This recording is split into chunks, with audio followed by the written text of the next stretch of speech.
Hello, y'all. I am back again for another video. And this video is going to be about no contact and understanding the spirituality of it.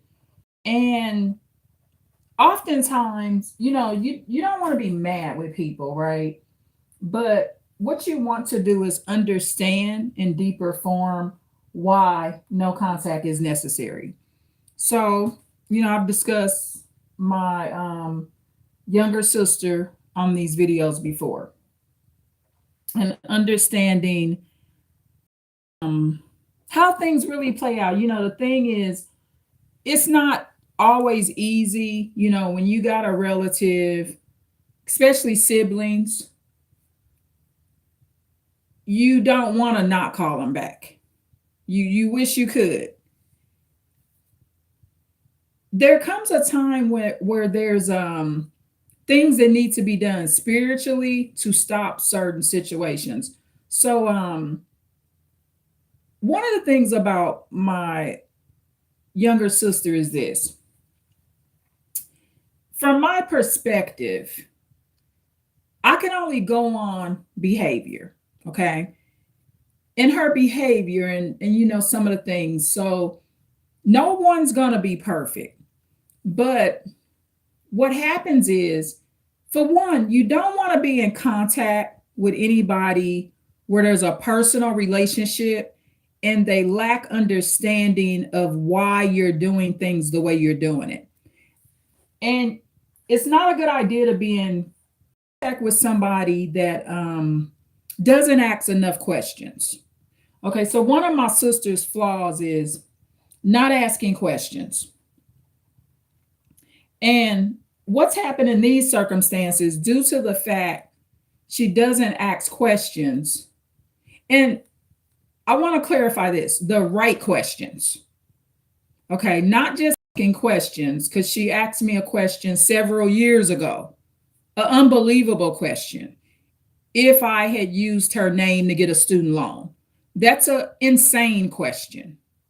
Okay, so what's happening is, through the process, she's not asking the right questions.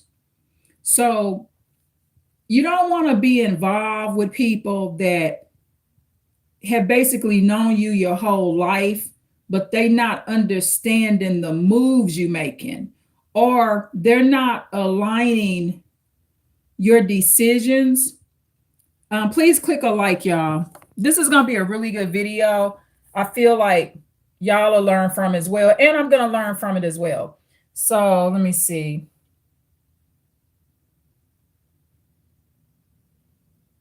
Eslasa or Eslasa? Eslaka? Is that how you pronounce it? Hello to Eslaka. So thank you so much. So I'm getting into a deeper reason of why to be in no contact. It's not because you don't like your family, you dislike your family, but what you want to stop is the abuse. Okay. And when I say abuse on both parts, the name calling, the devaluation of people. Thank you so much for the like. Hello, everything. And then hello to everything 6767 and Eslaka. Thank you so much again for saying hello. So thank you to you both. So, oh, thank you so much for subscribing. I appreciate that. And it's worth subscribing here. I've been doing most of my videos on my lives, and they are interesting. If you go through my lives, you'll be entertained too. You're gonna learn, be entertained, get some health benefits, help your mind.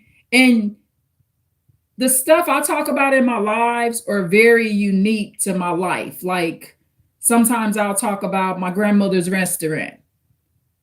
Do you ever hear any YouTubers talk about their grandmother's restaurant? No, because their grandmother didn't own one. Okay. So I talk about a lot of things that can get you on the right road and help too. It's interesting. It's interesting to listen to what I gotta say. And then this channel is called Advanced Insight Channel. but it's not because I'm just the smart one. It's because you are too. What do you mean by only your sister, everything? 67, 67. What's going on with your sister?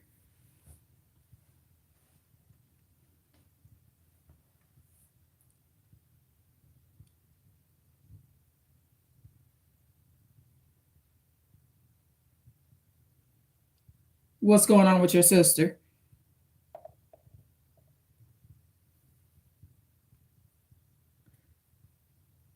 She the only one who subscribed to my channel. Oh, that's sweet. That's very sweet. That's very sweet. So you have a kind sister, huh? I'm glad to hear that. So the thing is, I've done videos about my sister as well. Do y'all want a little music in the background or no music? Tell me y'all opinion.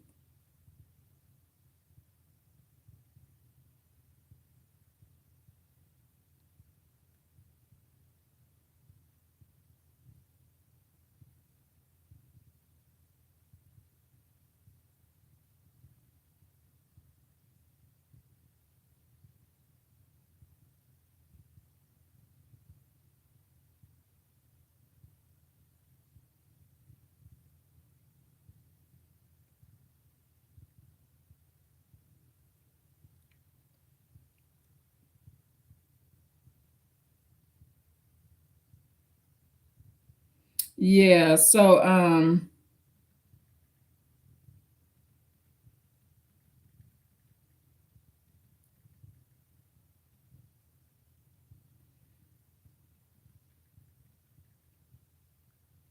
yeah, so anyway, so the thing is um okay, with my sister. So she reached out and I basically stayed in no contact. But this is the thing, you got to get to the root of why. Okay, so one of the reasons why is to stop the devaluations and the abuse and her lack of understanding. So one of my sister's flaws is she does not actually understand why it's happening. And because she doesn't understand why it's happening in the actions that I take, it makes her give the wrong advice. So I'll give you an example. When I was going through some stuff with my daughter's father, and there was some threats made upon me along with his girlfriend making them, right? And I reported this to my sister. Several family members knew about it. It's been worked out now. But one of the things I don't do is I don't get involved with people that are threatening me. It's just not a good idea. So my sister made this comment, and it was, it's been over a couple of years. She mentioned that I should bow down. And she's talking about to the um, basically ex-boyfriend, my high school sweetheart. But what's happening in a dynamic like that, she's not respecting, for one, my choices, and she's not comprehending why it's happening. Okay, so what basically happened is when I left St. Louis, Missouri, I was not escaping my sister. I didn't leave to get away from my sister. At the time I left St. Louis, Missouri, my sister was in Alabama for the summer when my grandmother's restaurant had closed. But me getting out of St. Louis, Missouri, I was basically escaping probably several people. Okay, and like I said, this is not like I'm escaping my sister. In no way did I want to leave my sister. That's not what I wanted to do. But what was healthy for me was definitely getting away from my very neglectful and abusive grandmother, and also getting away from my daughter's father, which is the one that ended up threatening me later. So what's happening in a dynamic with a relative like my sister is when she says decades and decades later for me to bow down to him, that means she's not truly accepting what's already happened. And that's dangerous because what it does, it leads to deadly advice, and it leads to a situation where she can't properly be a sister. Okay, so a sister is a protector, they're your ally, especially in a dangerous situation where I'm not triggering danger. My sister even said, she said, well, Irene's not threatening people. I'm not doing this. And she's right. But when she told me to bow down, and she was talking about bow down so I could be around some children, but that's not the way it's been going, right? I don't bow down, I escape them. And so what's happening with my sister is she's not understanding that it was meant for them to be escaped, for me to flee the scene. Because what's really going on, and I talked about this in my other videos, I believe in death dates. I do not believe in the part of the Bible where it says you're meant to die on this day.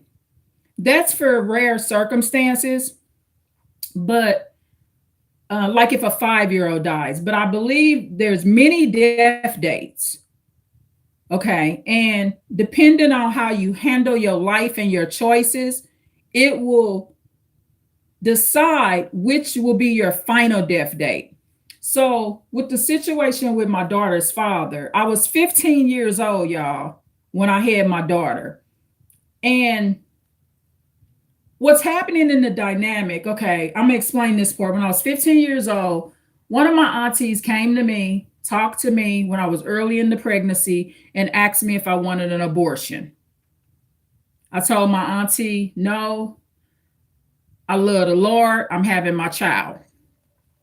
My mom, okay, not my mom, my grandmother. Okay, so my auntie gave me that advice. They had like a round table meeting with my grandmother, and my grandmother came back upstairs that night and told me I am not getting an abortion. Okay, so my auntie is giving me an option. It's my option. It should be my option. I had decided not to do it, but my grandmother said, don't have an abortion. But my grandmother's not having the same amount of empathy for me that my auntie is. Actually, when my auntie is recommending I have the abortion or consider it or giving me my options, she's understanding that a 15-year-old don't need a child and that it's going to destroy part of my life. Okay, so when I look back on it, I didn't view it like that then. I just was like, well, my grandmother's telling me to have my child, so we're in agreement. But I didn't understand or see the lack of empathy that was in my grandmother's advice. Telling a young girl that they have an option to have an abortion, especially as smart as I was and the type of girl I was, my auntie was looking out for me more. When somebody telling you, you gotta have a baby, you gotta get an abortion, they're not pro-choice. And so their advice is extreme. Now, when I ended up having my daughter, my mother seen some signs, right? The writing was all on the wall. Okay. So the thing is, my little sister, she doesn't ask enough questions. She never has asked me any personal questions about my relationship with my daughter's father. When she told me I should bow down, which means, like submit or be submissive to him to see some kids, that's not the way I roll. And I never rolled like that. And as a result, because I don't roll like that with that gentleman, that's why nobody's been assaulted. So what happens with somebody like my sister, she's not truly understanding why it's happening, which means that she's not spiritual enough to be in my life. So she can't be an ally and a protector. And she also, because she's not understanding it from the spiritual perspective, she will also give me deadly advice. Okay, so deadly advice would be to know that threats have been made and you tell me to bow down. So I need to stay in a no contact with my little sister because she's not working in my best interest and she's not understanding my decisions or wise ones. I basically was in a no contact with my daughter's father. And then when my daughter was of age, I was basically somewhat in a no contact with her as well.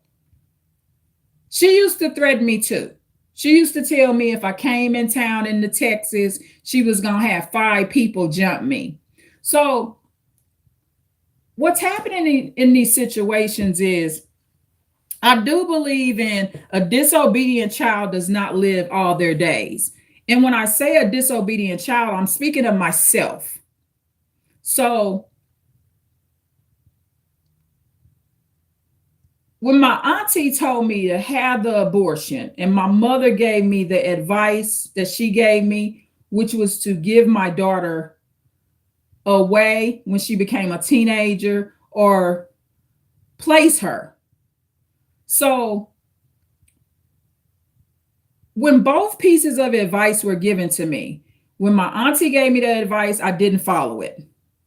When my mom first gave me the advice, I didn't follow it. But I had to learn as my situation grew worse and worse. If I'm going to live out my days, I need to be in obedience and honor thy mother and father so you can live out all your days and be obedient. That can apply to an aunt too. Don't take that wording so literally. So basically, I didn't have an abortion, but I suffered. I suffered. So I was attached. It's almost like you attached to demons. So what ended up ultimately happening is I had a daughter that did not truly love me for real. And this is what my auntie was trying to protect me from. She didn't love me for real, and neither does her father. So what's happening is once the threats were made, I continue to stay in a no contact. But what's happening with my sister, because this is going back to the no contact with my little sister. My little sister loved her niece, which was my daughter, and also she accepted her father, which is my daughter's father, as family. Because you have to keep in mind, when I first met my daughter's father, I was 13 and he was 15, because I met him right when school started. I hadn't turned 14 yet. So I was technically 13, he was 15.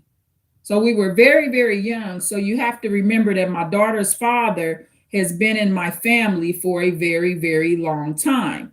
And he was almost like a soulmate type person. I was definitely attached. I had only been with one boy. When I had my daughter when I was 15, I had only been with him. Okay, I had been with no other boy. So it was really special.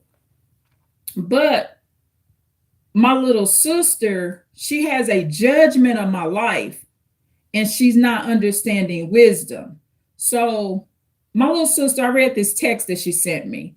She said, this was a while back when me and her was getting into it. She said, well, you might not understand because you were not on drugs. This was her comment. It's almost like a compliment too. Like basically, I might not understand the drug road or how that is, but I do. I understand about addiction. That's why I behave the way I behave. Anybody can get on drugs. Anybody. So My daughter's father, he ended up being an alcoholic. I didn't stay with him. I left him, and he ended up being kind of like a functional alcoholic, smoking a little weed and all that. And my daughter ended up being on substances.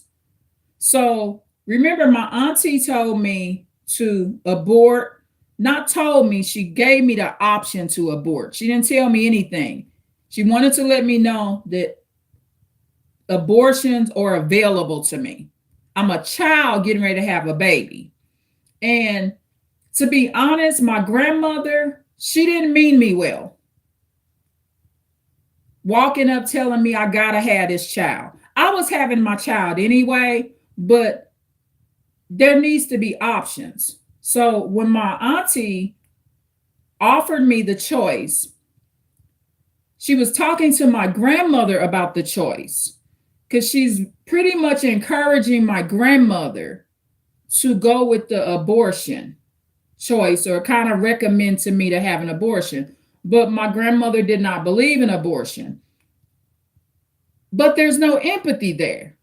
What okay, put it this way. What if I would have died in childbirth? That could have happened. I could have died. My grandmother's mother died in childbirth. So my grandmother is not truly looking out for me. What she was really doing, when I look back on it, she's punishing me. She's punishing me because I had sex. But really, she's the one that should have been punished because she don't watch the kids. Teenage pregnancies are preventable. All you got to do is be half of a parent. That's all you got to do. Some kids and teenagers, they gonna really be real sneaky and get pregnant anyway. But usually, in my case, it was a heavy neglect issue, not just coming from my grandmother, but coming from my mother as well. So with that being said, my little sister that I'm in no contact with, she gives me this advice a couple years ago that I should bow down to my daughter's father. I left that man when I was a child. I left him. So hold on just 1 second, y'all. Yes. So I left him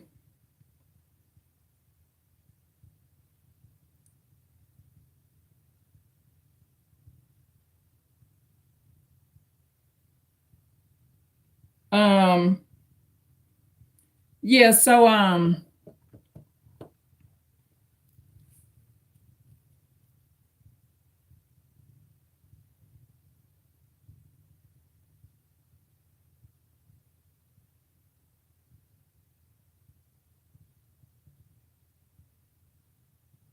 yeah, so I was just reading this text. I just got a text, y'all. I'm sorry. So I'll go over more narcissists and text messaging too. I got a lot of videos I want to do on that. So what happens is when my sister says bow down to him, she's not understanding the true protection I'm under. And it's in a subtle way. I don't think she truly understands I didn't leave a good boy. Now, I'm not saying that my daughter's father was just bad, but any man I left, they not good. It's something wrong with this man. So I was under a great deal of protection when I left my daughter's father, and I was under the protection of the Lord, even just leaving St. Louis. So it's not a good idea to be connected with someone that does not spiritually understand why it's happening. So, my little sister, she lacks it's not a good idea to have anybody around you that think all your moves are crazy. How you lived your life. Like my little sister said in one text message, well, you may not understand, Irene, because you was not on substances. But there's a reason why I'm not on it. I'm not on substances because at some point I was in no contact with my daughter's father and my daughter. I was in a no contact with both of them at certain parts of our lives, and I'm out of town. So when someone thinks that someone is good, see, when it comes to domestic violence and threats, right? It really doesn't matter how long you knew your sister's boyfriend or ex-boyfriend. That's the past. All that matters is the threats. That's it. It's just the threats. So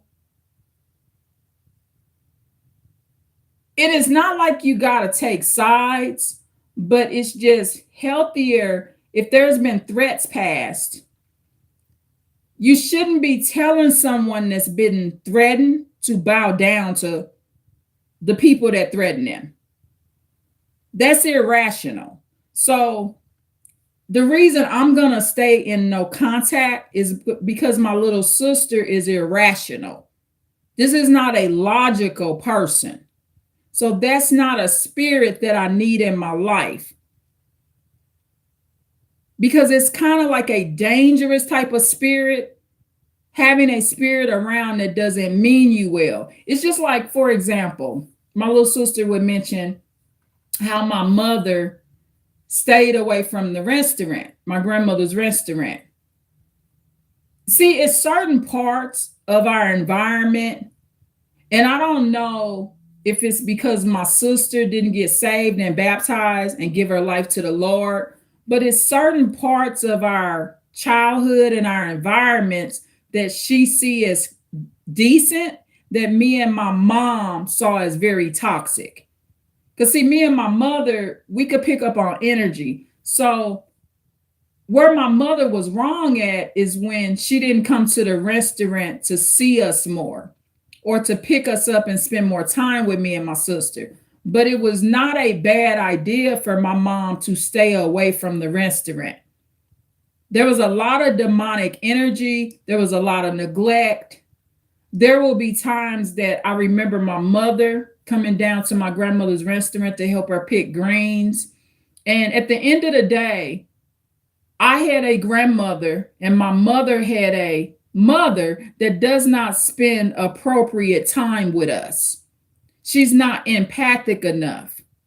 So she's very neglectful and mean to her family. And my mom and I, we could pick up on that energy, and it wasn't a good environment. And before I ended up basically moving in the apartment part of the restaurant when I was about 9 years old, when we stayed on Redbud. Oh, it was beautiful over there. I miss those days. When we stayed over there, it was a more functional home environment. But my grandmother made the decision to move James and I out of that situation. And it ended up being very toxic. So when it comes to my sister and I having a better relationship, she doesn't understand spirituality. So and I could tell, so when she says bow down to my daughter's father, which is he's a boy I left when I was 17 years old. Ultimately, I broke up with him about 16, 17 years old. We'll say 17, pretty much. The final breakup was I was 17 years old. Because I was somewhat kind of making a decision if I wanted to try to make it work. And my daughter's father was very neglectful. He was worried about his new woman and new girl he had found. She wasn't a woman, she was a little girl too. His new little girl that he found, and he ended up having beautiful children with her, and it all worked out. But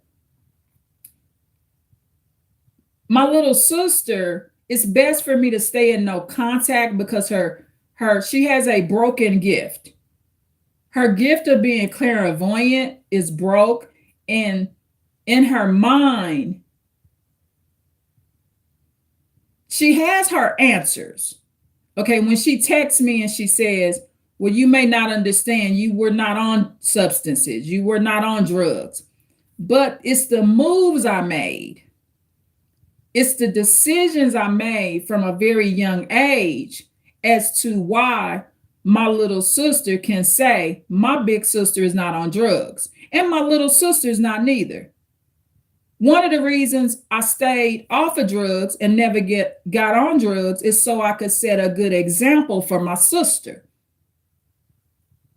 She needed that. So my little sister does very well, but spiritually, there's a major reason. You know, sometimes you want to get into, well, we got to be in a no contact because the person, they say mean things to me, but they gonna continue to say mean things if they don't understand. It's kind of like this. My big sister left this boy when she was a young girl. So this boy must not be good. It doesn't matter how much she likes him. It doesn't matter that that's her first niece father. None of that matters. What matters is she's not validating how much sense I got. And because she's not understanding that fully, when it comes to certain situations, she'll constantly insult me. Because what's happening in those situations is they think you crazy. That's what's happening. So somewhere in her sick mind, she left him. So that's crazy, because in my sister's mind, she might view him as a good guy. He was not a good guy to me. If I had to repeat my life over again, I would have repeated my life the same way. I still would have left. Neither one of them meant me well. So what I have to do,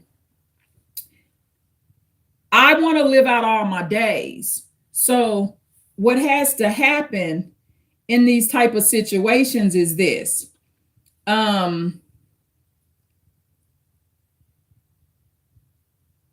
It's not too late to follow good advice. So it's like this. When my auntie gave me the option and let me know abortions are available, all kind of horrible stuff kept going on throughout the years. So, okay, I didn't have the abortion, but you can abort the situation before it becomes dangerous. See, and also, I went through a child custody battle when I was married, okay? My little sister, she does not respect my experience. I'm not getting ready to repeat history. I already know how it's going to go down. Why chance it? And the thing with my family is they probably feel like it's not my time to go. He's not going to kill me, but it's just a death date.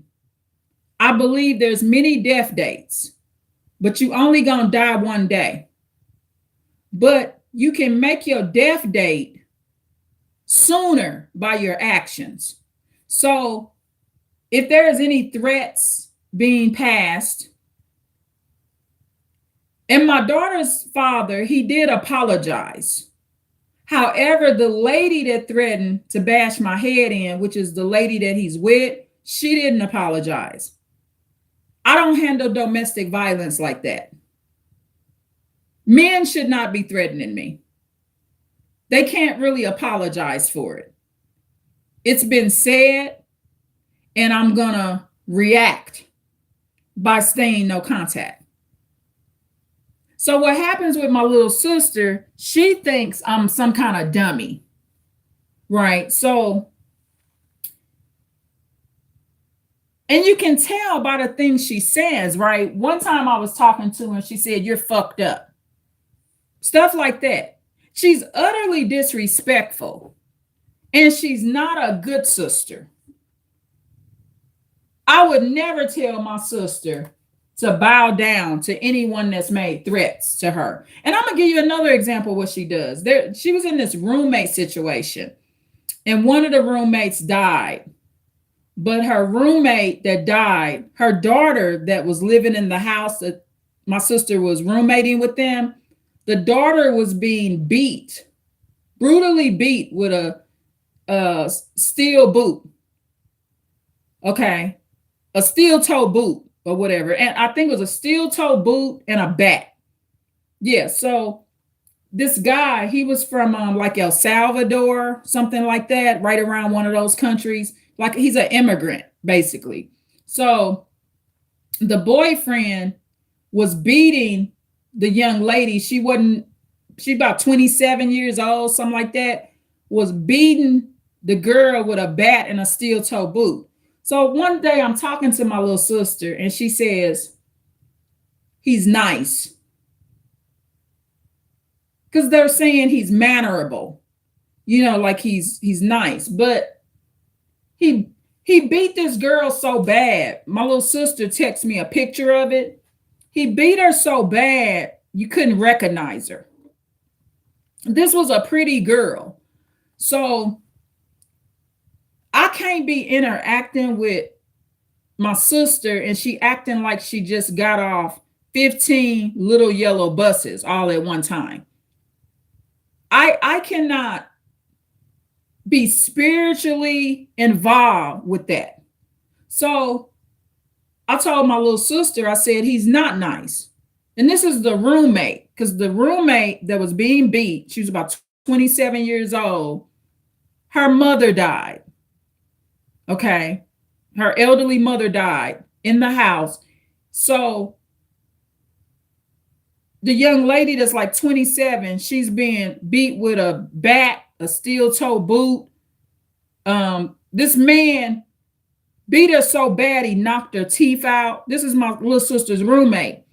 But one other girl that talked to the guy, and my little sister and the other girl said that he's a nice person. So my reaction to my little sister was this. I said, he's not a nice person. He's not nice at all. And my little sister was kind of quiet.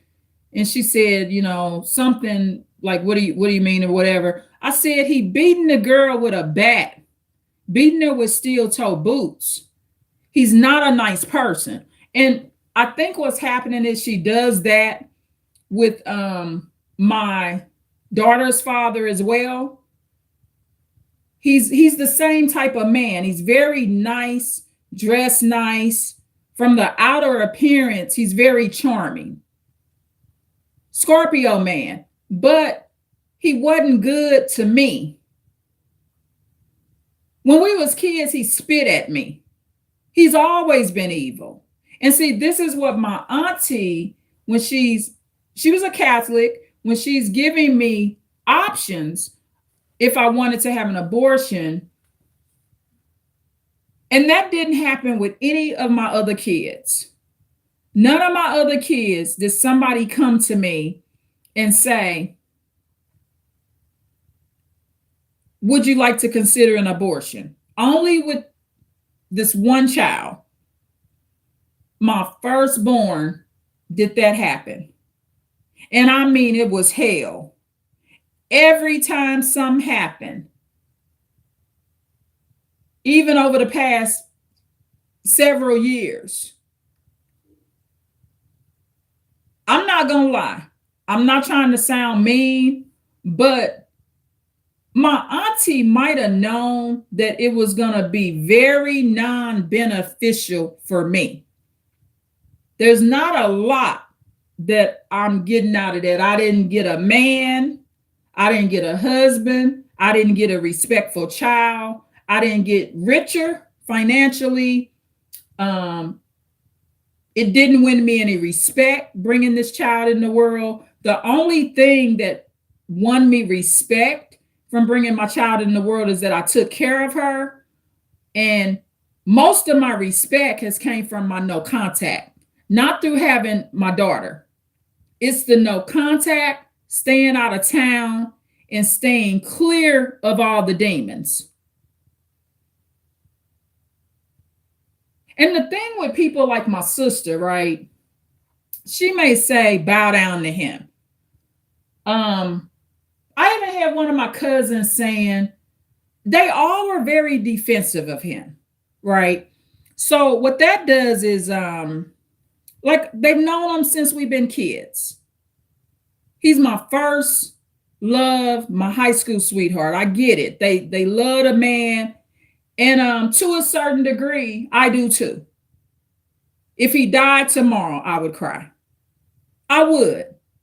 If my first love, my high school sweetheart, died tomorrow, I would cry. I would. I would feel some kind of way about it, but it doesn't necessarily mean that he's a healthy person to be around. So with that being said, my little sister, I have to stay in no contact because she doesn't, for one, she doesn't ask the right questions. She never gets a background. You know how most sisters will be like, why you break up with him? You can't just look at a man on video chat and see how nice he dressed, know that he's from St. Louis and think he's any good. And I think there's some respect towards him because he's tried to be the best parent he could be, even through functional alcoholism. But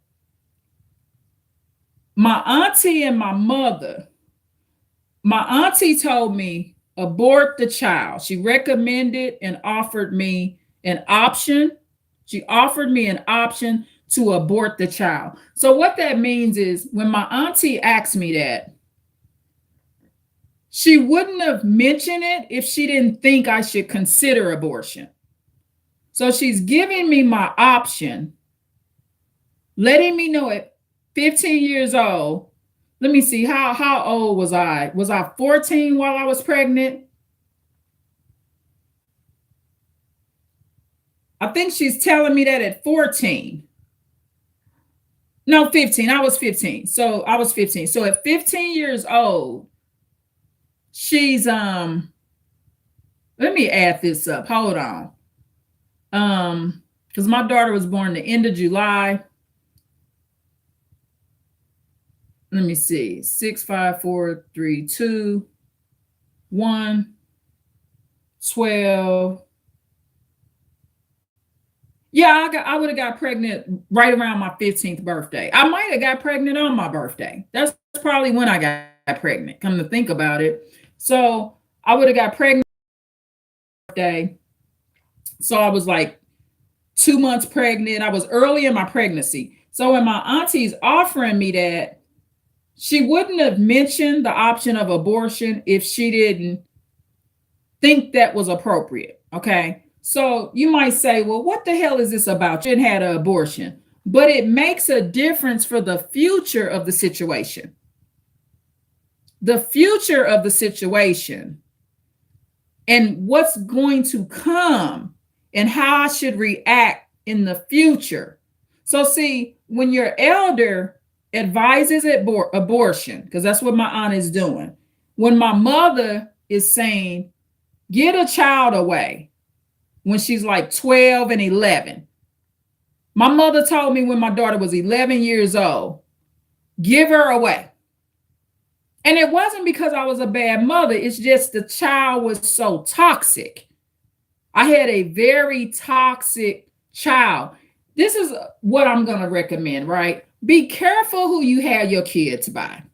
Okay. So this is what I'm going to say. Don't have your kids by a family where there's certain aspects of the family where they're soliciting drugs. If you get into a family and you know it's a lot of drug dealers in the family, drug addicts, it's a lot of them. It's a lot of systematic poverty in the family. I think my daughter's grandmother, her father's mother, her parents had about 16 to 18 children. That's not a good thing. Okay. Meeting a family and they having babies like rabbits. It's not really a good thing. Okay. It's a red flag. So when I look back on the situation, I had no business in the family. It's not the family I'm supposed to be in. It's not like I got involved with a pastor's family. You see the difference? And I'm talking about a decent pastor. So what happens is there's genetics that come into play. If you get yourself involved, and my auntie, she had went through some troublesome relationships.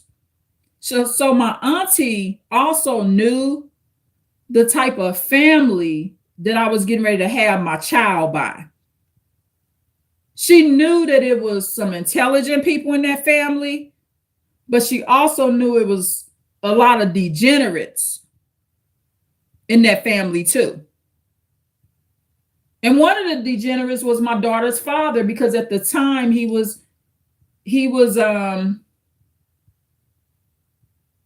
getting worse at a fast pace. He was morally declining at a fast pace during the time I broke up with him. Now, of course, he became a man and got himself back together. But even when he became a man, he still became a functional alcoholic. So my daughter became an addict. You see this cycle? So this is what my auntie was trying to save me from. But this is the thing. As it escalates, threats and threats, fights and fights. Police was at the house. It was horrible. And as I pointed out, this was my only child that this happened with. So,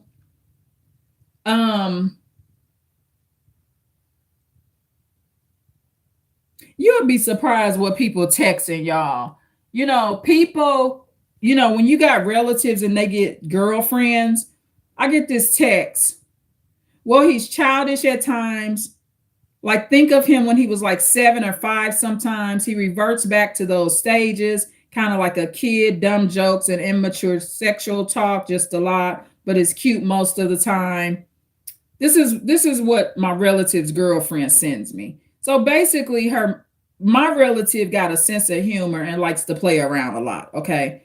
Welcome to the family.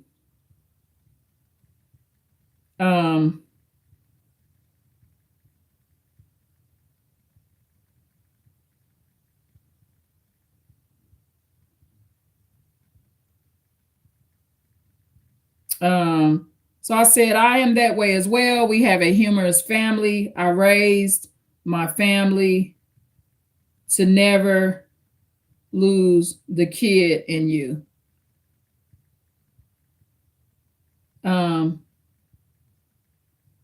A sense of humor and genuine happiness, because she's highly narcissistic, y'all. This text, a sense of humor and genuine happiness is the best.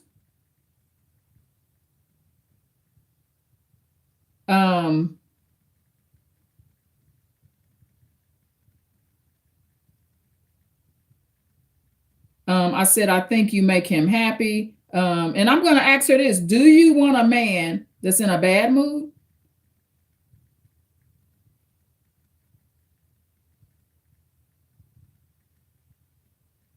I'm going to say I'm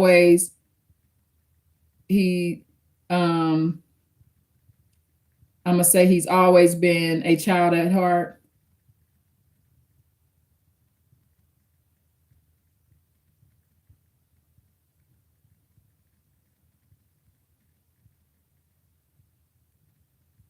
I'm saying I am the same way. It runs in the family.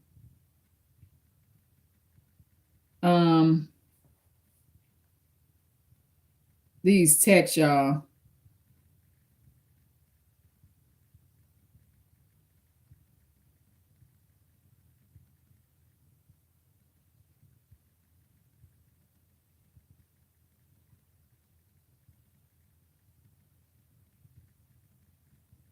I'm gonna say he needs a job to get his man attitude back.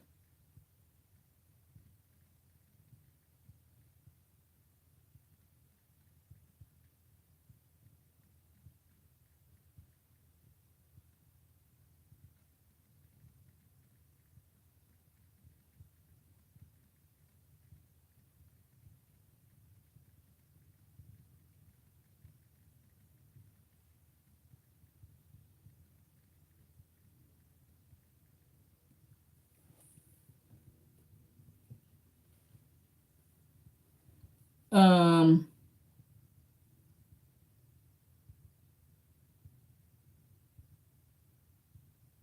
yeah, so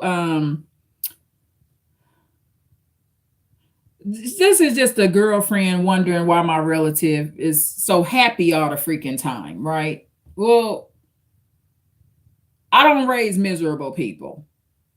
And see, people, she does this girlfriend, she does a lot of devaluations of the family in general, right?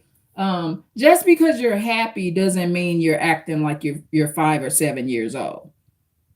Okay, it really doesn't. It's just that he was not raised to be miserable, right? So think about it. If a narcissist or psychopath is very miserable acting, how old are they? Does that make them like 45 because you unhappy? So you're like, you can't win for losing if you're a happy person. That's why I always say I'm 12. I just say I'm 12. Because the thing is, the reason I joke like that is because I am genuinely happy, usually, and a genuinely happy person that's of age is about 12. So that's why I just tell people when they be like, how old are you? I have people come to my channel or this channel and they say, well, how old are you? I say 12. Because that's how I feel. I'm the happiness of a 12-year-old. Like when a 12-year-old, they happy because they still being taken care of. That's how I feel. So my relative's girlfriend, her boyfriend is just always happy. So she's saying it's like he 5 or 7. It's just that she can't experience the happiness we feel because she's highly narcissistic. So she's miserable at heart. And she doesn't understand why we so freaking happy. Well, she said she don't believe in the Lord for real.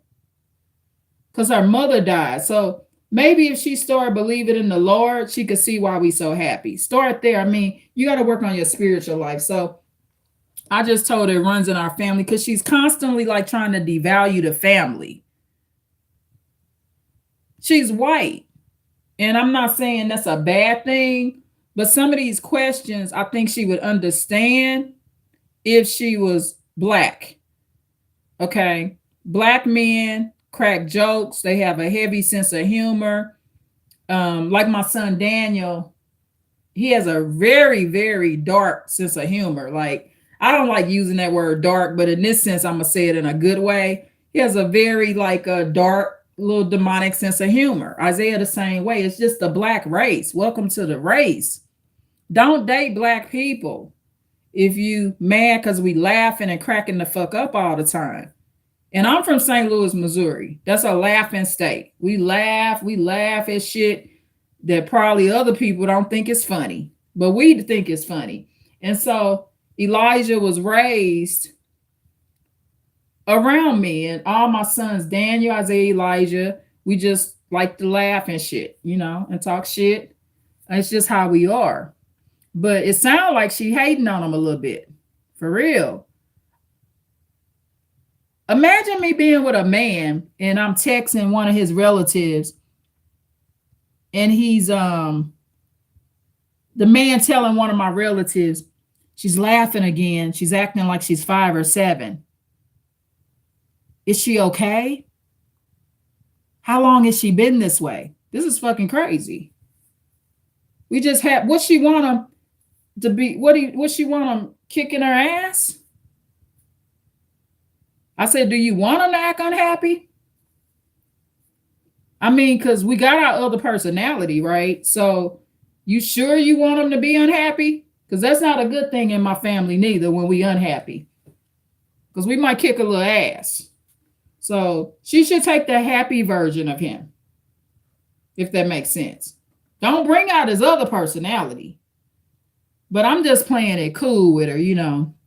She said it's cute most of the time. But see, the thing is, she teaching them to collect welfare. She get welfare, right? So he basically probably is acting a little bit more childish because she ain't making him go to work. Was he acting like that when he was working at the mechanic job? No, when he worked at the mechanic job, she never said he was that childish. Because she can't say he's that childish because he's at work. Send his ass to work. That's what she need to do. But I played it cool because I'm getting along with her.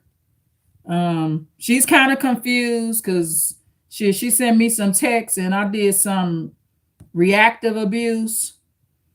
And went the fuck off on her. So she's probably like, this shit ain't adding up. She probably think I'm the devil because I went the fuck off on her. She threatened me. She was like, she gonna file harassment. I said, bitch, I don't give a fuck. You put your motherfucking fist in my side the September before last. File your motherfucking order, bitch. I went the fuck off. So she's probably wondering how somebody as demonic as me can have somebody that happy, right? She's probably fucking confused, like, damn, because I've been getting along with her. I've been laughing and joking and everything with her. So she sees we have these multiple personalities, which we all have them, y'all, not disorder. She sees we got these multiple personalities and she's trying to figure this family out. And she's not Black, so it's kind of confusing to her. She don't know what the fuck's going on. She didn't know niggas laugh this much. That's basically what she's saying. Like, damn, niggas really laugh. I don't know if I'm going to be able to handle this. Well, go get you a white boy that's angry and that's going to, you know, shoot all y'all when he come home from work. My relative ain't like that. And shit, he trying to stay out of these domestic violence charges. You know what I mean? He's smart. Be smart now. Because, you know, the neighbors be calling the police and they in some mess over there. So you better act like you 5 or 7 when you a man so you're not getting all these domestic violence charges. But, yeah. Oh, she said you raised a very good man. She said, I love that he's sweet and he's always making me laugh and smile. You raised a very good man. Oh, that's a beautiful compliment, ain't it?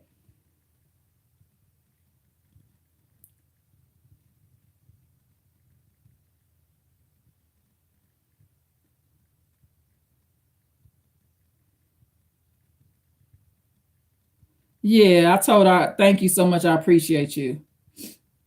Yeah, you know, sometimes, you know what? Don't take stuff so personal, y'all. Sometimes people are just asking, right? I wish my little sister would ask questions like this. Because remember, I was talking about staying in no contact with her. Find out how the family is, right? So she's new to the family. She's been around a couple years now. That's still new, 2 years in. And she sees a certain behavior in my relative where he's childlike and happy, he's laughing. So she don't see a lot of that. She's been with some abusers, y'all, like real, like severe abusers, like real bad, right? She's young, but she's been with an abuser. So this is a little different for her, right? So what she's wondering is, what is keeping his spirits up? What's the key to his happiness? This is what this young lady's asking me. Why is my relative so happy? And he's not high right now. So what's the key to his happiness? The key to his happiness is being raised by me. Because I taught my children how to be content and happy. And one of the ways I did that is teaching them, you can't have everything. Be grateful for what you have. And I taught my children that it's a choice to be happy too. It's your choice. You can be miserable or happy. And if you're not happy, it's your own fault because of the way you live in your life. And the whole time I was raising my family, we had a lot of fun together. We went out to eat, we went to the family fun center. We just did a lot of fun things. They were at the community centers, they were on basketball teams, soccer teams. This son, he played the piano when he was little. And we took family photos together. I went to the school events. I went on the field trips at the zoo. They would come to my job and watch me work. And they were in one of the best daycares in Washington, on the West Coast. They were just in one of the best daycares. So they, and I brought my St. Louis energy to the West Coast. Born and raised in St. Louis, Missouri, I wasn't born and raised on the West Coast. So I'm not one of these like suicidal white people. They took my St. Louis energy. It's in their DNA. Okay. So be more grateful when people ask questions. It's nothing wrong with questions. She's just wondering. Maybe she want her boys to have that. She has 2 little boys now, and she probably wants her boys to develop a happiness. I think she struggles. I'm going to be honest. She struggles in the area of being happy herself. And this is why I've had to cuss her ass out a few times. Her miserable, disrespectful ass. See, I don't like that energy. So when she bring that, and so what she's seeing is to get along in my family. I don't know if she's trying to like play happy now, but if she gonna be in my motherfucking family, you gotta get to smiling real quick, ma'am. Cause all that cussing and shit talking and disrespectful ass shit, I had to check this motherfucker. I called this girl all kind of fucking names. I know she think I'm the devil, but she's cool. See how I turned it around? Cause see, she unhappy, I'm unhappy. She happy, I'm happy. So she's learning how to, as a white person, get along with some Negroes like us. She's like, oh, okay, these Negroes, yeah. So bring a happy spirit here. It's fine. You white, come on in the family. But don't be coming in and starting no shit. And so she's just amazed at my relative's natural ability to be happy. That's a gift. He gets that gift from me. He was raised by a not normal person. I'm not normal. So he wasn't raised by a normal person. A normal, like HD Tudor would say, they're low on empathy, low on narcissism. I'm not a narcissist. So I was able to be happy and genuinely happy. It's my nature. So he wasn't raised by a narcissist. I'm not highly narcissistic because I gave my life to my children. But I'm an empath. So he learned how to be happy. He should know how to be happy. He watched a very empathic woman, which is me, raise him his whole life. And I encouraged happiness. I said, we don't do the unhappy thing. It's no way I could have raised all my sons alone and been miserable and with some miserable children. That wouldn't have worked. So I just brought my nature. I'm drug free. When I first became happy, y'all, fully happy, where I felt like this overwhelming happiness. You want to know what happened? Let me tell you the trick. Okay, 2012. I'm watching the brain surgeons, right? I learned this brain hack. 2012 weekend. I'm watching the brain surgeons, right? And the brain surgeon said, you can be the happiest person in the world. I'll teach you how. You got to learn how to hack your brain. So basically, that's when I also learned that it takes 20 days to develop a new habit. So what the brain surgeon said is if there's any drop of unhappiness and you want to elevate your happiness, all you got to do is fake happy for 20 days or more. just fake happy. So I'm watching this brain surgeon. I'm like, this is some crazy ass shit, right? I'm like, this can't be real. I'm thinking this is like insane. So I tried it. This was 2012. During that time, I was learning Zen Buddhism as well. So I tried it. So what I did, every time somebody would say, "How are you?" I said, "Excellent." And I smiled. I did that shit for 20 fucking days straight. And I ain't never been any sign of unhappy. Now I've had a bad day here and there, but that brain surgeon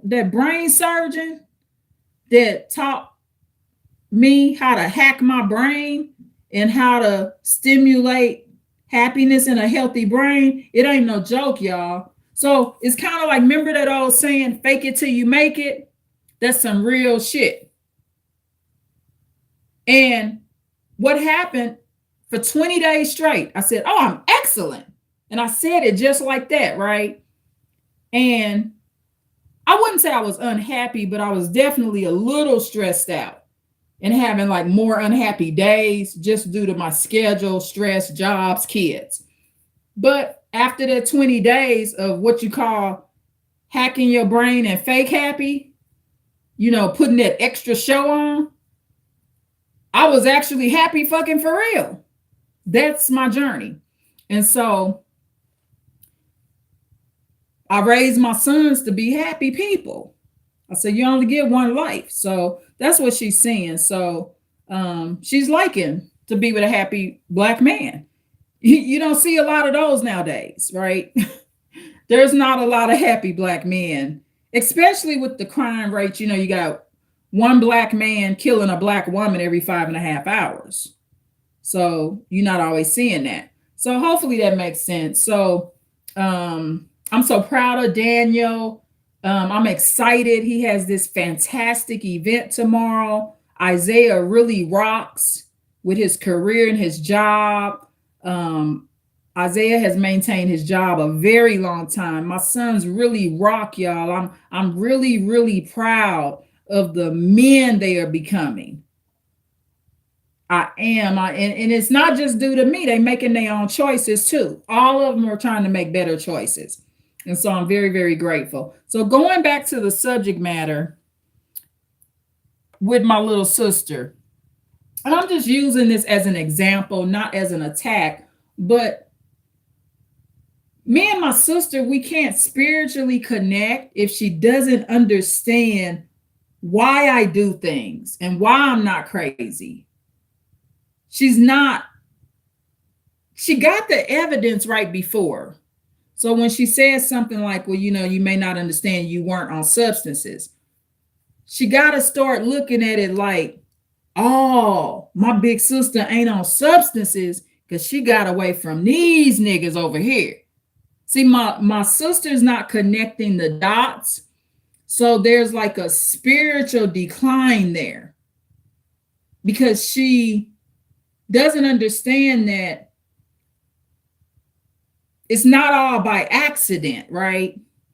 And I don't think she truly understands how much the Lord has affected my life. I'm a gifted person.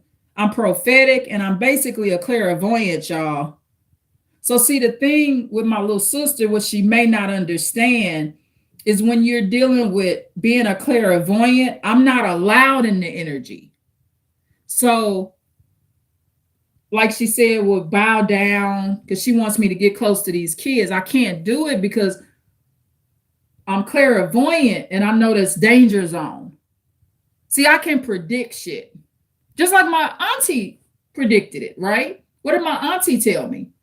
Would you like an abortion? Consider abortion. That was her gift right there. But then my grandmother is like, no, you better have a child. You can't kill a child. I wasn't going to have an abortion anyway. But you got to be careful what families you come into. My daughter's father, he did the best he could being a father. He was a father, and he did decent by my daughter. He sure did. I didn't have my daughter by an unfit man.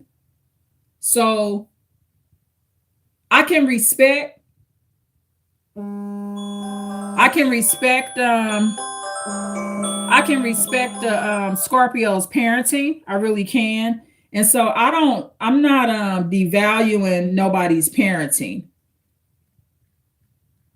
I'm not at all. Am I devaluing parenting at all? I just,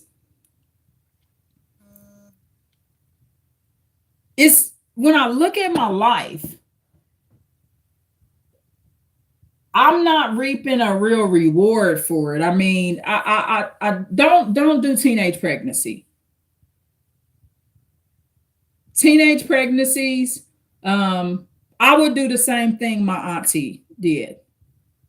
Consider an abortion. See, I don't mix religion in with stuff like that. It's your choice, pro-choice. What about this? Don't even get an abortion. Don't get pregnant in the first place. That's the best abortion to get. Don't get pregnant in the first place. But with my little sister, there's such a spiritual disconnect. Because in my mind, when she says bow down to him, no, don't you see how powerful your big sister is? I fled him. I escaped him. He's bad. And so is the child. They wasn't good for me in my life. Wasn't going to be nothing but tragedy come out of it and misery. If I would have been hanging around my daughter and her father that I had when I was a teenager, I might be a functional alcoholic and on drugs too. I might be just like them. My little sister, she doesn't respect my choices and decisions. And she has a lot of similarities to my grandmother. It's just like I guess they don't see the power. My decisions or the reason I'm right where I'm at today, still existing in this world. And see, the thing with my family is my biological family, especially my family in St. Louis, they love my daughter's father. I could tell that. But it would take me getting killed for them to realize how much they love me too. They don't really know who they really love till something happen. Say I fuck around and, try to get too involved with the kids. And then my daughter's father actually unalives me. The threats have been made. Just leave the man alone. Then my family would be like, oh my goodness, Irene, she said he would do it. Like, because they don't really know. My family in St. Louis, they don't know the level of love that they have for me. They would never know that until I die. They think they love my daughter's father. They may know they love my daughter's father, which is fine. I don't have a problem with someone loving or caring or having a high regard for my daughter's father. We were very, very young kids when we got together. So I get it, but at the same time, I can't be connected with people that spiritually not understanding abuse. They don't understand nice and not nice. And so my little sister, like I said, with the roommate situation too, with the young lady that was getting beat with the bat. And I mean, this guy, this immigrant from El Salvador was beating this girl with a steel toe boot, a bat. And my little sister actually called him nice. I said, he not nice. He beating that girl with a steel toe boot and a bat. He's not nice at all. He can become nice though when he stopped doing that. See, nice ain't just, hello, how are you? That's like saying a serial killer's nice, right? Um, Ted Bundy, he wasn't nice. That's why he's unaliving ladies. Jeffrey Dahmer, he's not nice. Anthony Sowell, Maury Travis, they're not nice. They're able to fake nice so you can get in the car and get chopped up and ate up and raped and brutally beat. But these people are not nice. So it's kind of disturbing, with my little sister's background. She's went through a lot of experiences in her life, even with the criminal justice system. And she can't be that naive. So it's like I have a lack of respect for her gift is broken. Her intuition is kind of broke. And I don't like to have somebody in my life and they trying to send me in the wrong direction when I'm in the right direction. So when she said bow down to him, you should bow down. I ain't never bowed down to him. I escaped that man when I was a child. She doesn't ask enough questions. My little sister, she will go around and tell a story and she will just go off what people say and never ask me what happened. She did it when my mom assaulted me, when my daughter was 10 days old, when I was still 15, when I had my daughter. She went around telling people it was because I didn't let my mom hold my daughter. That's not what happened. She had the wrong person at the scene when it happened. She didn't know none of what happened. She never talked to me and said, well, what happened with that? She never does that. So with people like that, it's best to stay in no contact because there is no relationship. It's a bad communication and spiritual disconnect. And the thing with those type of relationships, nobody should be saying you're fucked up, constantly assassinating your character behind your back. No respect for the lifestyle you live and the choices you're making. She just doesn't really know really who I am. So stay in contact with someone that will never really truly learn your true nature. See, empathic people, you got to be around people that kind of know you naturally. It's a naturalness and a natural ability to knowing you. It's kind of like dealing with narcissists. You like oil and water. They never get to know you. They just get to know, a narcissist just gets to know what you do for them. They always will miss what you did. You used to read the Bible to them at night. You used to pray for them over the phone. You used to get them gifts. You used to spend time with them and stuff like that. But they never really get to know you. And that's the situation with my little sister.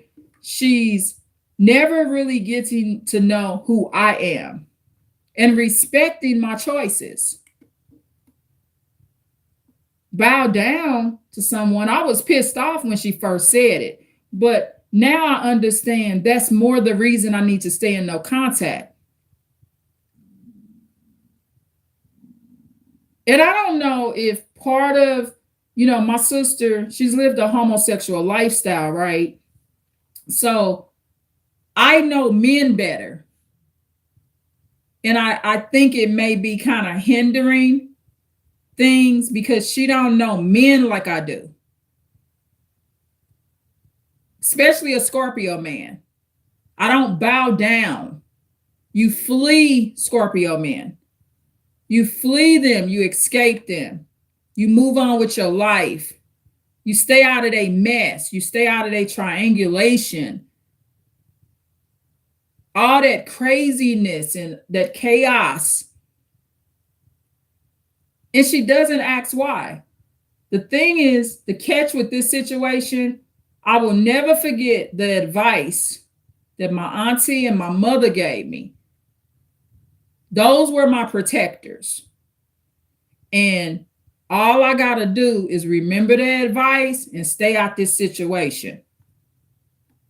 I know myself better than anybody.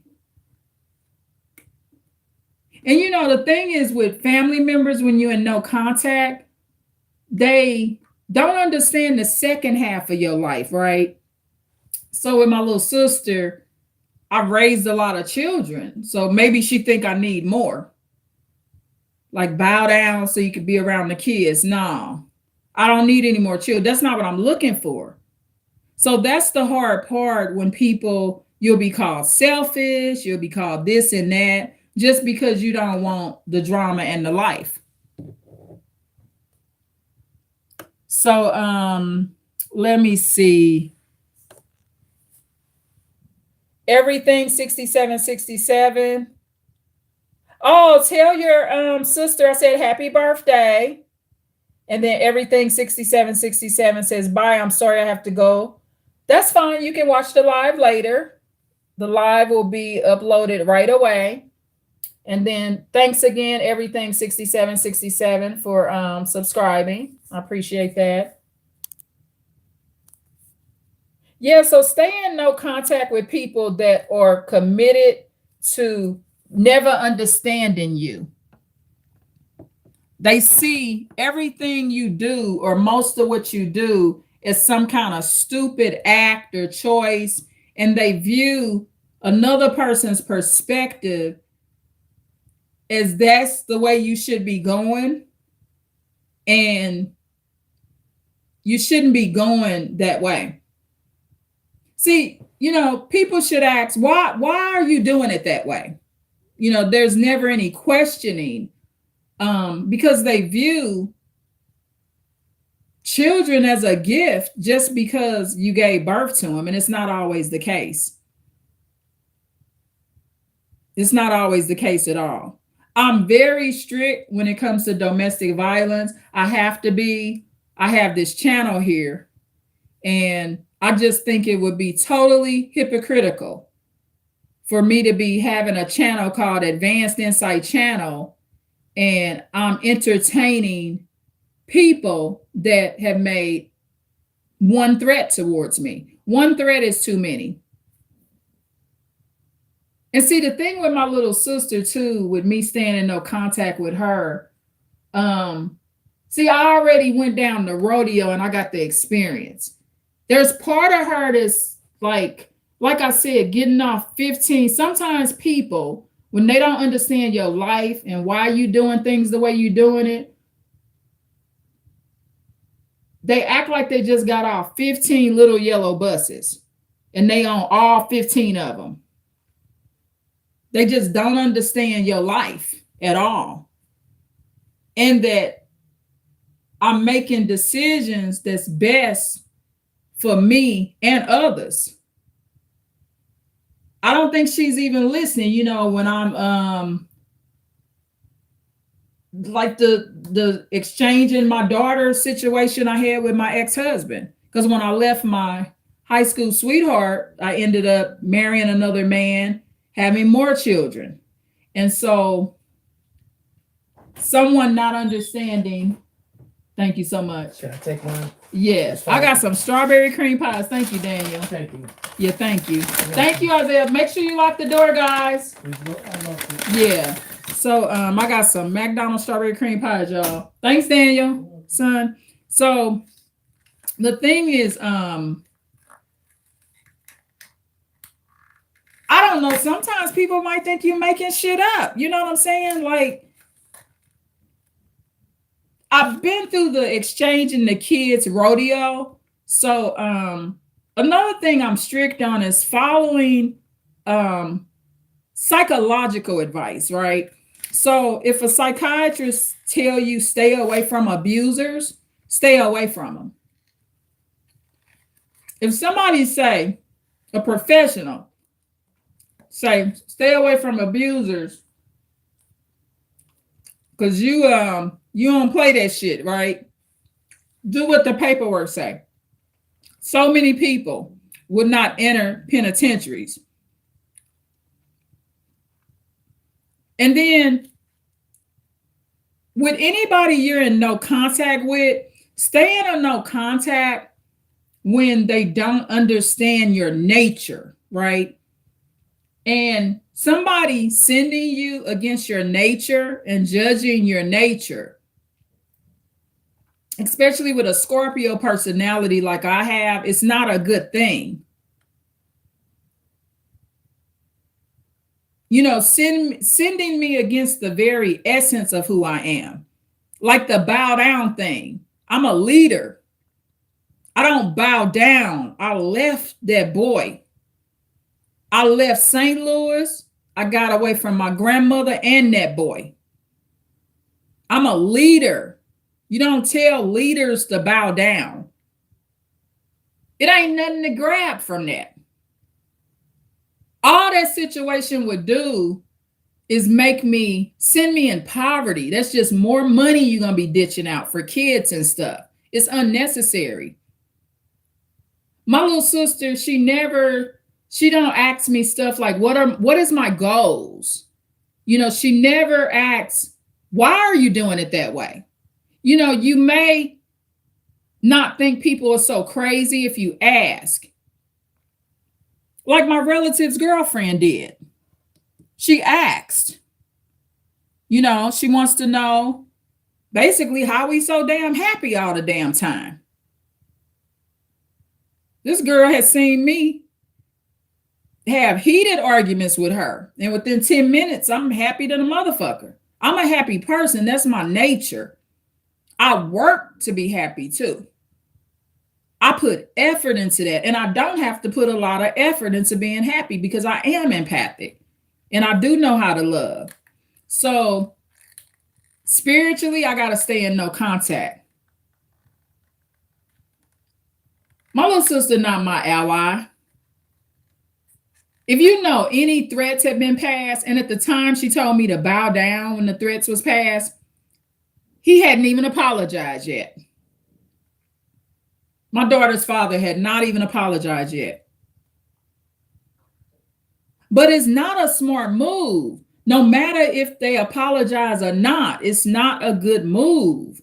How do you know the apology not fake? How you know you're not being set up? You don't know people. You got to be careful with the demonic energy out here.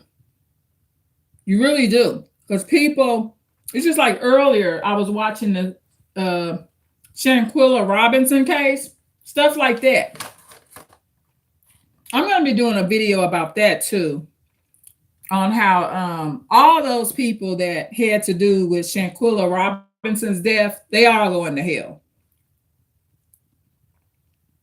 In my last 3-hour live, I talk about eligibility of heaven for murderers. Most of them will not be eligible for heaven. I gave the rare circumstances where a murderer would be eligible for a heaven in the afterlife, but most of them will not. But I'll do a separate video about that. But, you know, some cases you kind of want to find out, did they ever solve it? Did they ever put the people in prison? Mexico, in the Shanquella Robinson case, they have filed a warrant to bring one or more parties in for them to be indicted. But the thing is, when another country files a warrant, the United States has to approve that warrant. And it's not easy for it to get approved because it's a warrant coming from a foreign country. And Mexico is a foreign country. So it's just amazing how Shanquella Robinson, see that case, some cases, if you start crying about it, you will never stop crying. That's one of those cases that if I cry about Shanquella Robinson, for real cry, like break down, I'll be crying for months about her. It's just such a horrible thing what they did. especially the guy that said, you ain't gonna fight her back. No, she's not fighting back. And they ended up breaking her neck and all kind of stuff. No, she's not fighting back, so stop the fight. How disgusting. Whether he's a gay man or not, because I think that was one of the males that might be gay, it sounded like. Imagine, you had these people over for dinner. They eat at your house, they visit your house, and they take a trip, and they all arrange a trip and invite your daughter to Mexico. Your beautiful 25-year-old daughter, Shanquilla Robinson, she just looked like some kind of angel, y'all. That's how they beat you when you pretty too. Ooh, they beat her because she's so pretty, People hate that beauty, boy. They hate that beauty. So it's a really sad situation, but none of them are going to heaven. You got to use logic, y'all. That's why I never killed nobody, because it's not true that I'm going to some heaven after I do it. It's not true. Some sins are unforgivable. What if the Bible has said murder was unforgivable? Unless it was true self-defense. Maybe it wouldn't be so many murders, but people think they can just kill people and just get away with it. Please click a like, y'all. So ultimately, in summary, when family members try to come back and they do not understand you, they do not make an effort to understand you. And to be honest, you're not that hard to understand, and neither am I. It's not that hard. I don't play with abusers. I don't bow down to abusers. I don't bow down to people that threaten me. I get away.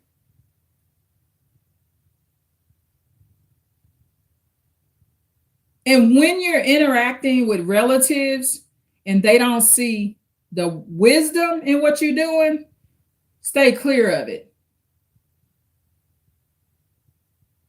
Also, you want to stop. Another big reason to stay in no contact is so that what you are saying is not misconstrued or assassinated, or it's not attacked. It's not turned around.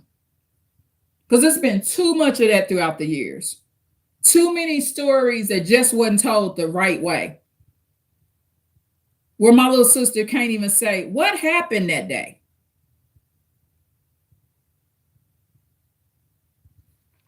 So I'm tired of encouraging people that don't encourage me. She's not very encouraging either. I'm to the point, I don't like dealing with people where they have like severe depression issues and all that kind of stuff. I don't want to deal with that. This is what you got to understand about relationships. These sibling relationships, they're just your biological siblings.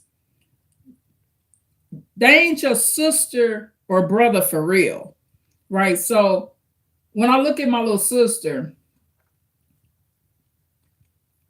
what kind of sister tells me to bow down to someone that I have reported has passive aggressively threatened me, told me I better get out of town or something gonna happen to me?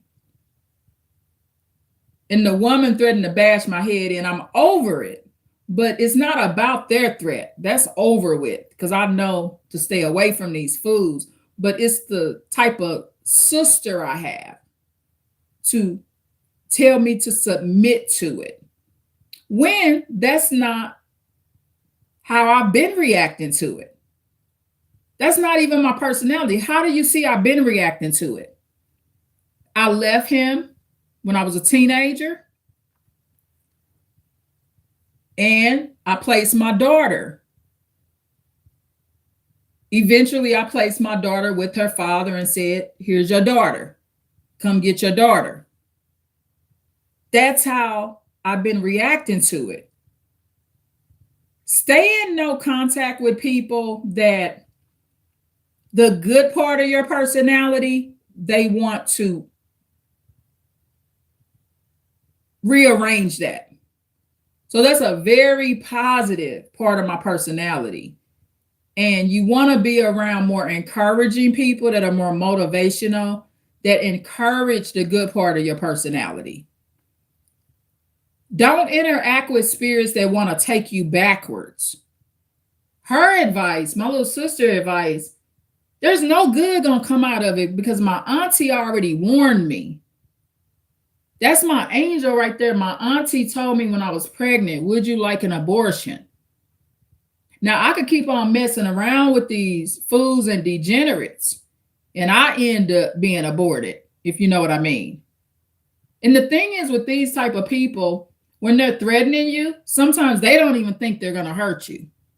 You gotta know it can happen. So I am to the point where I'm serious about my spiritual life and my energy. And guess what? My gift, my prophetic gift, and being more clairvoyant, I'm using my gift right now. My clairvoyant gift says, do not spiritually interact with that girl.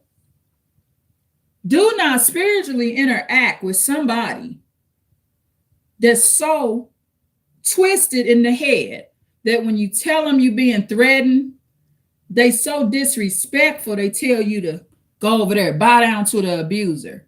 Very sick. It's no love when somebody puts you in danger.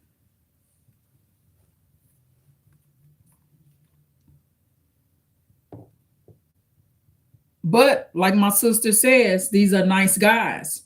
She think the one that just beat the young lady that's about 27 years old, he beat her with a steel toe boot and a bat. She think that immigrant is nice too. I had to tell my sister, he's not a nice guy.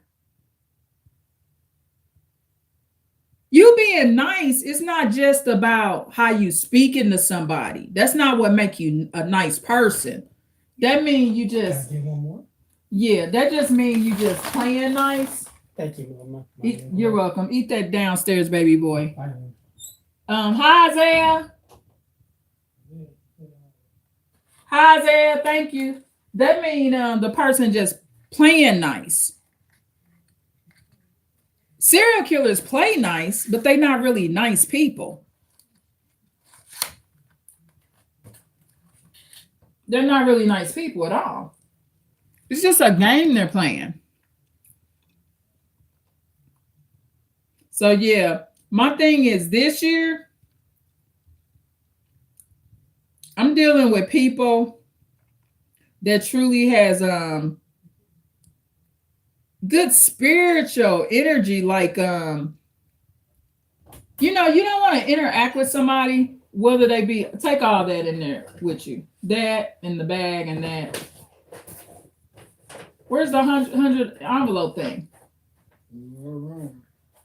It's in there? Okay, so take all that. So straighten up your area too, please. Thank you so much. You got it? Thank you. Y'all, when people don't clean the area here, it's like, you know what I do? I take all of the stuff out of the area and then I put it at a different location to make you clean the area better. I'm one of those people like with chairs and stuff. Clean up under the chair. Like I don't want no shredded paper, none of that stuff. Just actually clean it. So no contact. It's okay to stay in no contact with somebody that's wanting to keep not learning who you are. It's like this person don't even know you, right? Like, don't you see I don't bow down to men, girl? Don't you see how I'm leaving these men? And in my sister's mind, maybe she think my daughter's father, maybe she's like, well, maybe my sister should have stayed with him. No, bad guy. She may respect him for being a father. My sister might say, well, okay, he tried his best to be a dad. to be a decent dad. But no, I didn't make no bad move when I left him. I didn't make no bad move when I left him alone. This stuff is all spiritual, and it all involves karma, our gifts, and my little sister, she'll never understand fully why everything is going on between Scorpios. We're a very karmic sign. There's a lot of gifts and protection involved with us too. And the thing with Scorpio men too, what I've learned about them is what they're doing don't hurt me in the long run. It really doesn't. So what I suggest when you're dealing with Scorpio men, go with the first mind that they had. So if a Scorpio man says, I don't want you to talk to these kids, let them make the decision. And if you are in a disagreements with the Scorpio, if you are in a disagreement with the Scorpio, if you really disagree with them, get legal advice, get a lawyer. But if you're not going to do that, leave it alone. Nobody's really hurting you when they remove any financial responsibility from you that's not in your home. So when you're dealing with these interactions, especially with Scorpio men, if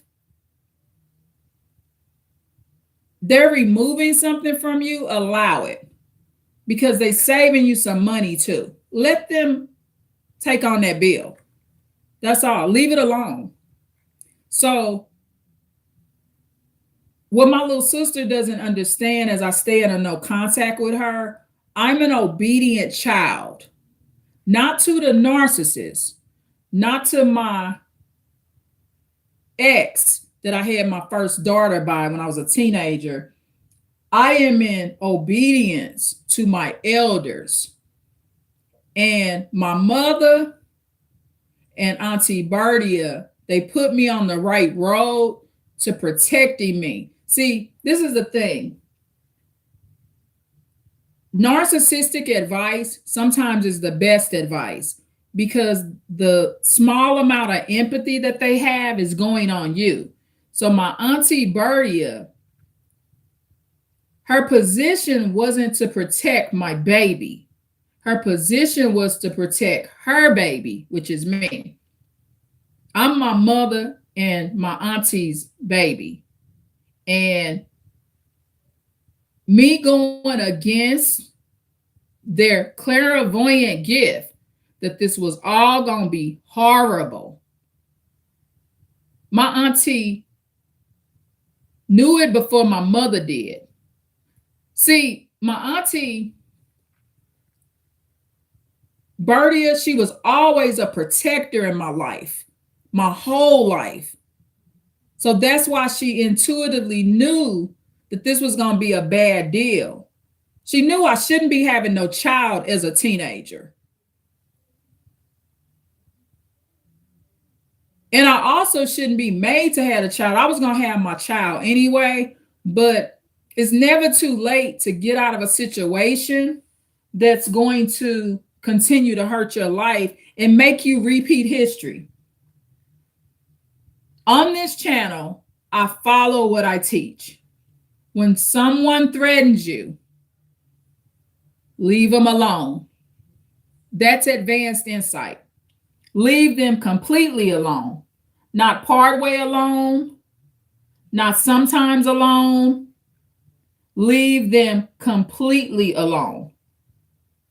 And everyone will be safe, inclusive of the children. And I mean everyone. So do y'all have any questions? So hopefully this helps y'all, give you some insight on why you should be in no contact with people. You're not spiritually inclined. They think every decision you're making is stupid. They do not know you. They're not getting to know you. They're not asking any questions. Staying in a no contact, you can start running your mouth with the person. so that what you're saying is not turned all around and they're talking about you to other people too. They can't say too much if you're not talking to them and you start being quiet. So anyway, y'all, please like, share, and subscribe. Please tune in for more right here with the Advanced Insight channel. I appreciate all the comments as well. I'm eating my strawberry cheesecake, y'all. From McDonald's, strawberry cheesecake. Hey, strawberry cheesecake tastes so good. I got my 12-ounce sweet tea and my strawberry cheesecake. Stay in no contact.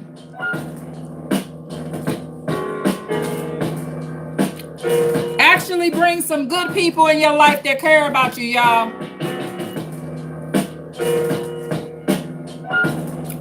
Don't bow down. You're a leader.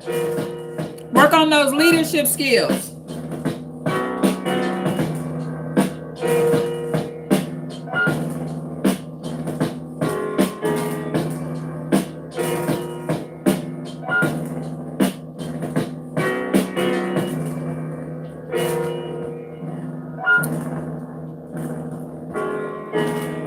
The best relationships are people that want to get to know you and they want to know your why.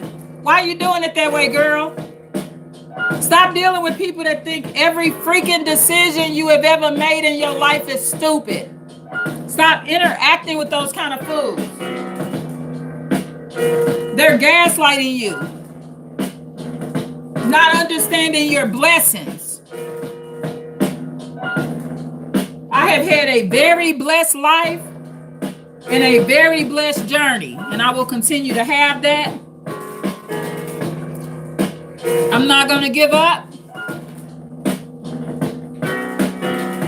And I don't want you to give up.